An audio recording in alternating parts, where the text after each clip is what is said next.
Sana washukuru ndugu zangu waandishi wa habari. Kwanza kipekee nimshukuru Mwenyezi Mungu kwa siku ya leo ambayo tumekutana hapa. Ametukutanisha kwa ajili ya kaka yetu, ndugu yetu, rafiki yetu Charles ambaye amemuita kwenye makao yake ya milele. Lakini pili, mimi kwa niaba ya wananchi wa Ubungo kwa ujumla nikiwa mkuu wa wilaya ya Ubungo, nichukue fursa hii kuwapa pole sana waandishi wa habari kwa sababu kimsingi msiba huu kwenu ni wa moja kwa moja kwa namna ambavyo Charles ameweza kuishi nasi na kwa kazi kubwa ambayo ameifanya ya utumishi wake kama mwandishi nguli kabisa, ambaye wengi wetu sisi toka tukiwa wadogo tumekuwa tukimfahamu kwa kupitia kazi na uwezo wake. Pamoja na kwamba wengi wetu hatukupata nafasi ya kukutana naye moja kwa moja, lakini amekuwa ni sehemu ya maisha yetu kwa muda wote, hasa katika tasnia ya habari. Na tunamfahamu kwa uwezo wake mkubwa, kwa kipaji chake, kwa mchango wake mkubwa kwa taifa letu. Kwa hiyo ni msiba mkubwa, ni pigo kubwa, lakini tunasema ni kazi ya Mwenyezi Mungu. Kwa hiyo mimi kwa niaba ya wananchi wa Ubungo tunawapa pole sana, lakini tunawapa pole viongozi wote wa Serikali ya Mapinduzi ya Zanzibar, zaidi Mheshimiwa Rais Dr. Hussein Ali Mwinyi kwa msiba huu ambao pia bado walikuwa wanamtegemea kwa kazi ambayo walikuwa wanaifanya kule. Lakini pia tunampa pole Mheshimiwa Rais Dr. Samia Suluhu Hassan ambaye yeye pia msiba huu unamhusu moja kwa moja kwa niaba ya Watanzania wote. Kwa hiyo sisi wana Ubungo tuko hapa kwa ajili ya kushirikiana na familia kwa namna zote zile ili kuweza kufanikisha kwamba safari yake ya mwisho inaenda salama na kwa kumpa heshima ambayo anastahili kwa kazi kubwa ambayo ameifanya. Kwa nimetangulia hapa kwa niaba ya mkuu wa mkoa kwa ajili ya kuja kuungana na familia kuangalia maandalizi yanavyokwenda, lakini pia kuiwakilisha serikali ngazi ya wilaya na ngazi ya mkoa kuhakikisha kwamba kila kitu kinaenda vizuri, kwamba njia zote zinapitika, maji yanapatikana, umeme upo, hakuna changamoto zozote ambazo zinaweza kujitokea katika siku ya leo na kesho. Kwa kikubwa ndicho ambacho kimenisababisha nifike mapema kuungana na familia kwa ajili ya maandalizi hayo. Lakini nirudie kuwapa pole, niwape pole sana familia.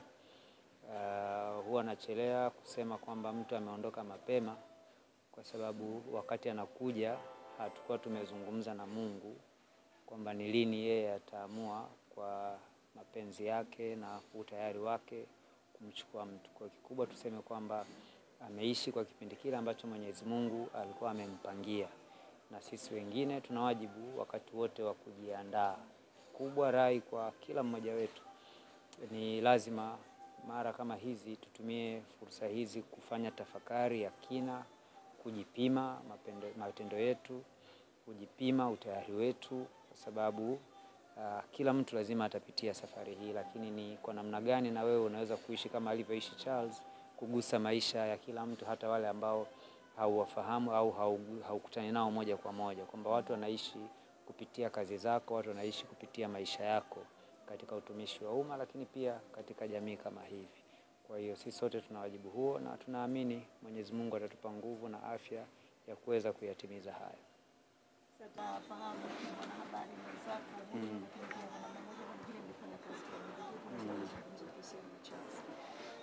Kwanza nitoe pole kwa familia kabisa kwa msiba huu mkubwa, lakini na Watanzania kwa ujumla. Charles Hilary alikuwa ni ile Waingereza wanaita household name, yani ile jina ambalo popote ukilitaja wanalifahamu. Sisi wengine tokea tukiwa wadogo tunasoma, kwa kweli tunamsikia akitangaza. Alikuwa na vipaji vingi, kwa mfano kipaji cha sauti ya utangazaji, lakini kipaji cha kutangaza mpira. Lakini alikuwa ni mzalendo. Hata alipokwenda kufanya kazi katika vile vyombo vya habari vya magharibi, BBC, Deutsche Welle, bado naona kabisa ule uzalendo upo. Na aliporejea tuliendelea. Uzuri mimi mwanzoni nilivyoajiriwa hapa, nilipokwenda RTD ndo sehemu ya kwanza niliomba. Nilikutana na yeye na marehemu Nyaisanga, wakanipokea vizuri sana, wakanielekeza, na baadaye nikapata kazi nyingine. Lakini kuna wakati tena nilienda Radio 1 walikuwa wanatafuta watu, inataka kuanzishwa. Nilifanya pale kwa kama wiki mbili, ilikuwa ni mafunzo tunapitia, na alikuwepo, tulikuwa pamoja. Kwa hiyo baadaye tuliendelea kuonana, na mpaka mara ya mwisho akiwa Zanzibar, mkurugenzi wa mawasiliano ya Ikulu pale, tumeshafanya mahojiano na TBC. Mimi nimeshafanya mahojiano na Mheshimiwa Rais wa Zanzibar na mwenyekiti wa Baraza la Mapinduzi. Alikuwa wa msaada sana kwenye mawasiliano na kupanga hayo. Kwa hiyo tulikuwa tunawasiliana, na tumuombee kwa Mwenyezi Mungu kwa sababu hayo ni mapenzi yake, lakini tutasherehekea pia yale yote ambayo Charles aliyafanya, ambayo tunajivuna sisi kama katika sekta ya habari, ambayo tunajivuna. Na kuna wakati watu wanasahau, aliwahi kuwa pia mkurugenzi wa Radio 1. Aliwahi kuwa mkurugenzi wa Radio 1, nafikiri kabla hajaendelea kwenye shughuli zingine kule. Yeah. Kwa waandishi na watangazaji hasa vijana, wewe ni mwalimu kwa muda mrefu sana. Mtu kama Charles ameacha somo gani kwa waandishi vijana wa nchi hii? Tena umenikumbusha la muhimu. Moja ya vitu ambavyo nakumbuka mara nyingi ama kwenye message au ananipigia simu tunazungumza, ilikuwa ni umuhimu wa kuzingatia kwanza lugha. Yaani kwamba unazingatia lugha ambayo unatumia. Kwa mfano kuna namna hakuwa anapenda unachanganya, wewe mtangazaji alafu unachanganya lugha. Kwamba kama unatumia Kiswahili, tumia Kiswahili tena fasaha. Lakini jambo lingine ilikuwa ni weledi. Weledi kwamba ni vizuri mwanahabari, kwa mfano kama ni mtangazaji, ni vizuri unafanya utafiti, kwa sababu anasema unaweza ukajifungia studio ukaona mko wachache kwa sababu studio ndogo, lakini kumbe unaozungumza nao huku nje ni wengi mno. Kwa hiyo kama hujafanya utafiti unaweza kadhani mle ndani wewe labda unajua sana, lakini kumbe huku nje kuna watu wengine wanafahamu sana. Kwa hiyo ukisha kaa kwenye microphone, anasema una wajibu wa kuhakikisha kile unachokipeleka kule nje kimefanywa utafiti, na kwamba kitakuwa na manufaa hayo kwa sababu kimefanywa utafiti na sio hisia tu. Kwa kweli marehemu, mimi nimeanza kazi 1996 rasmi. Nilikuwa namsikia vizuri, nimekutana naye, tumefanya naye kazi pamoja na baadhi ya wakubwa mbalimbali ambao wao wengine wapo na wengine wametangulia mbele zake.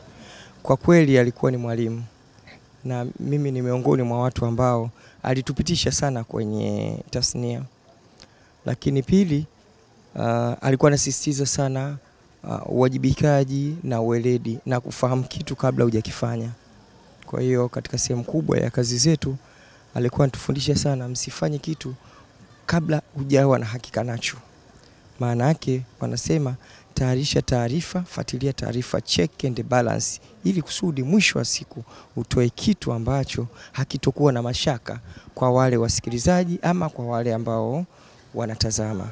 Kwa hiyo ni miongoni mwa viongozi ambao walitoa mchango mkubwa katika tasnia ya habari, na mara nyingi kipindi kile tulichomkuta mwanzo alikuwa sana mebesi kwenye mambo ya michezo, lakini baadaye kwenye utangazaji wa kawaida, lakini baadaye akatoka akaenda kwenye vyombo, alienda BBC, Deutsche Welle, alifanya kazi nzuri sana, tulikuwa tunamfuatilia sana.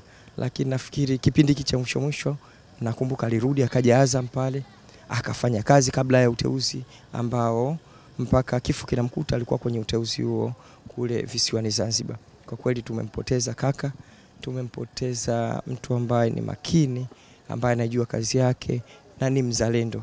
Lakini wanasema mipango ya Mungu haina makosa, wote ni njia moja, basi tunamwombea kheri huko anakoelekea.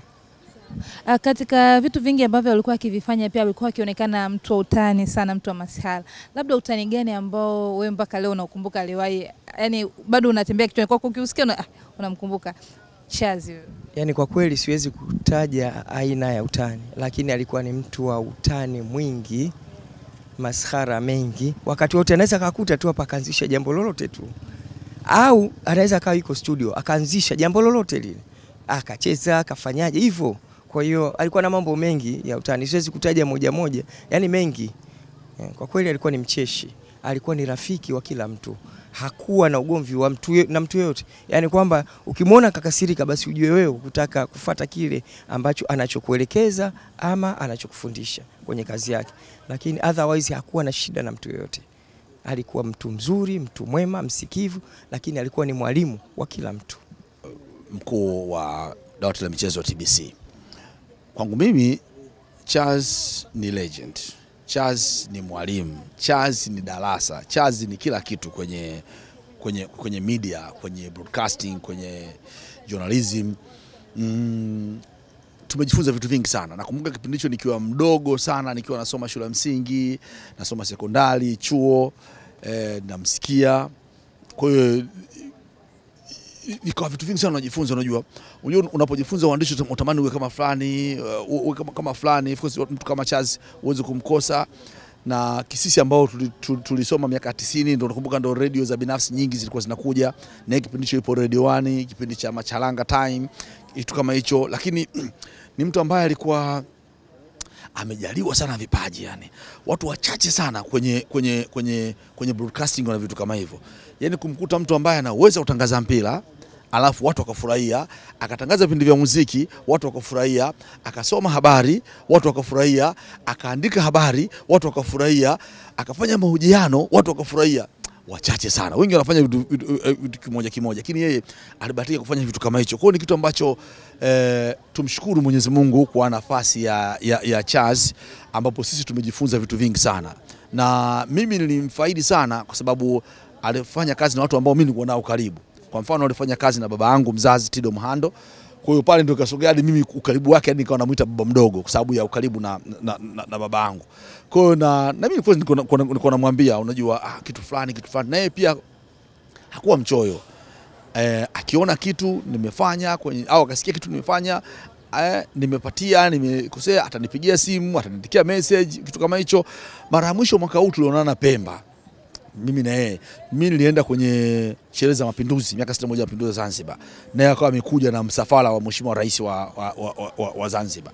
Mara zote alikuwa ananiambia, Evans, zingatia hiki. Na haishii hapo tu.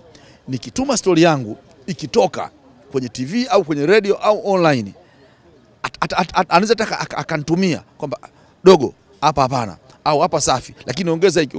Kwa kitu kama hicho. Ni mtu ambaye hakuwa mwanahabari tu, alikuwa ni mwalimu wa wanahabari. Wengi wamepita mikononi mwake, lakini wengine ambao hatukupita mikononi mwake, lakini bado alikuwa anatufuatilia tunafanya nini, tunataka kufanya nini, akitolea msisitizo. Nakumbuka kuna siku moja ofisini ndio nataka kufanya story moja kuhusu mambo ya watumwa. Nadhani mwaka jana mwezi wa 6. Kwa hiyo Zanzibar pale kwenye kanisa la Anglican la pale Mkunazini, ukawa na vikwazo fulani hivi. Sasa tukaambia ukimtafuta Charles mtafanikiwa kufanya story. Sasa watu pale ofisini wakaniambia, Evans, wewe ndio umpigie kwa sababu ni babako mdogo, mpigie. Utafanikiwa. Na kwenda nikampigia mara moja tu akapokea. Evans nikamsalimia, nikamueleza ile dhamira yangu kufanya ile story. Tukaongea, akaniambia hapa hapana. Kwa nini usifanye hivi na hivi? Ikabidi niweke loudspeaker na jamaa wangu mmoja hapo alikuwa Anwar Mkama ambaye ni meneja habari pale. Tukaweka loudspeaker, tukazungumza naye. Yaani alitutengenezea kitu ambacho wote tulifurahia kile kitu. Kwa hiyo ni watu ambao adimu sana kukutana nao kwenye maisha. Lakini hatuna la ziada la kusema zaidi tu ya kusema kama wanavyosema Wareno, muito obrigado. Asante sana Charles. Na tumuombe Mwenyezi Mungu ampumzishe mahali pema peponi. Ufanisi kwenye kazi, utani kidogo na matumizi ya lugha ya Kiswahili ulimfanya marehemu Charles Hilary kuwa mwanahabari mwenye uwezo mkubwa na mwenye uwezo pia wa kuweza kuiteka hadhara kwa kumsikiliza au kumtazama. Tutamkumbuka kwa mengi, hasa watu wote tuliopo katika tasnia ya habari. Nikiripoti kutoka Kibamba jijini Dar es Salaam, jina langu Mariam Shabani wa EATV.